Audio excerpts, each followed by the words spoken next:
दोस्तों, मैं आप सभी को आपके YouTube चैनल मैथ्स गुरु ओझा में स्वागत करता हूं। Today we are going to discuss about eclipse, solar eclipse, lunar eclipse, umbra and penumbra. So before knowing about all these topics, we generally see certain natural phenomenon all around us. But when we observe it scientifically, then only we can understand what is the reason behind it. So eclipse is also a natural phenomenon. Before knowing or discussing about eclipse, we should see a very simple video which will help us to understand.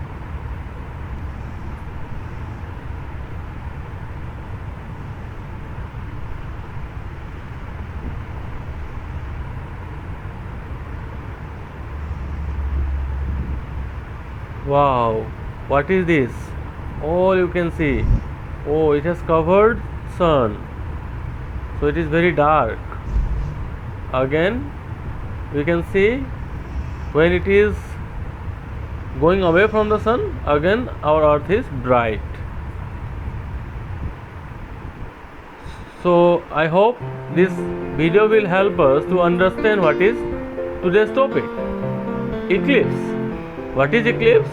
An eclipse takes place when one heavenly body, such as moon or any planet, obviously it should be earth, moves into the shadow of another heavenly body.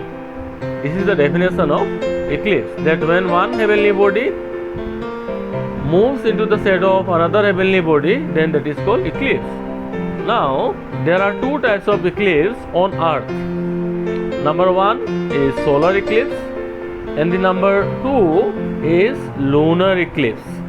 So we are going to discuss about solar eclipse and lunar eclipse.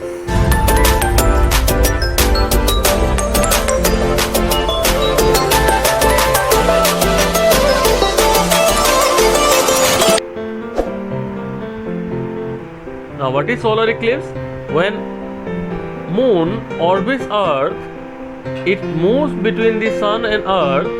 As a consequence, the moon blocks the light of sun from reaching earth. This phenomenon is called solar eclipse. So this is the definition of solar eclipse. Now this phenomenon we can understand very easily with the help of this simple diagram. So let's observe this diagram. Yes, we can see here the moon is aligned with earth and sun. That is, the moon is allowing the sunlight not to fall on the earth. So this is called solar eclipse. Now what is lunar eclipse? When the moon moves into the earth's shadow, earth comes in between sun and moon. That means here in this diagram you can see, if earth will come in between sun and moon, the light of the sun will not fall on moon. So this is called lunar eclipse. Now, after knowing about these two types of eclipse, we should know about umbra and penumbra. When we see the shadow, there is a dark portion inside in the center. So that dark portion is called umbra and the lighter portion is called penumbra. When we see this shadow, our shadow, then there also we will see the center part is very dark, whereas the outer part, the perimeter part is not that dark. So that is your penumbra. So let's observe here the umbra, the darkest portion. The penumbra is the ring which is lighter than that. Shadow is lighter. So what are the differences between now umbra and penumbra? So from this simple your differences, we can understand the difference between umbra and penumbra. As I told, it is very dark, one is very light, one is at the center, another one is at the perimeter. So there are certain differences which we can observe here.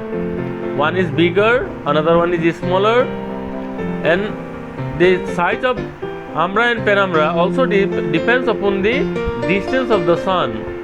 So this is the differences between the umbra and penumbra. now we have to know about annular eclipse and total eclipse. So what is annular eclipse? It covers the sun partially and leaves a small ring around the edges. So that is called annular eclipse. But in total eclipse, the total part is covered. No part is left behind. So that is our total eclipse. So in annular eclipse, a ring is left that is not covered, and in total eclipse the whole part is covered. So in case of lunar eclipse, we will see that sometimes the whole our moon is covered, sometimes a part of the moon is covered, and sometimes we will see that almost the moon is covered. So that are the different types of lunar eclipse, partial, total. So thanks for watching. Please share the video.